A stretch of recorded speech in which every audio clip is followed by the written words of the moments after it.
बिस्मिल्लाहिर्रहमानिर्रहीम। अस्सलाम वालेकुम। मेरे पाकिस्तानियों, आपके कप्तान ने वो कॉल दे दी जिसका आप सबको शिद्दत से इंतज़ार था।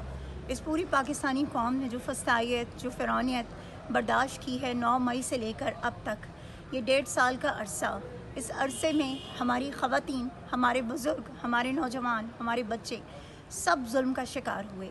हमारी ख़वातीन को जेलों में डाला गया, जुल्म किया गया, असमतों की पामाली हुई, बहुत कुछ हुआ, लेकिन सब इंतज़ार करते रहे इमरान ख़ान की आखिरी कॉल का। आज वो कॉल आ चुकी है। 24 नवंबर आप सब ने निकलना है और आप सब ने पहुंचना है इस्लामाबाद। ये मत देखिएगा कि कोई आपके साथ है या नहीं है, आपने अपना किरदार अदा करना है। आपने इमरान ख़ान की तरफ जो आपकी ज़िम्मेदारी बनती है उसको निभाना है। आपने मुल्क की तरफ जो आपकी ज़िम्मेदारी बनती है उसको निभाना है। ये हमारा वादा है कि आपको हम वहाँ पर इंशाअल्लाह ताला लीड करते हुए नज़र आएंगे और हम हमेशा की तरह खड़े थे, खड़े हैं और खड़े रहेंगे और एक लम्हे के लिए भी पीछे नहीं हटेंगे। इंशाअल्लाह अपने कप्तान को रिहा करवा कर ही दम लेंगे और अपने जो मुतालबात हैं उनको पूरा करवाए बग़ैर हम डी चौक से वापस नहीं आएंगे।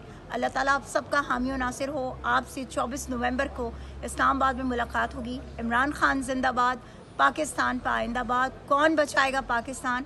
अल्लाह के हुक्म से सिर्फ़ और सिर्फ मेरा लीडर इमरान ख़ान, इमरान ख़ान, इमरान ख़ान।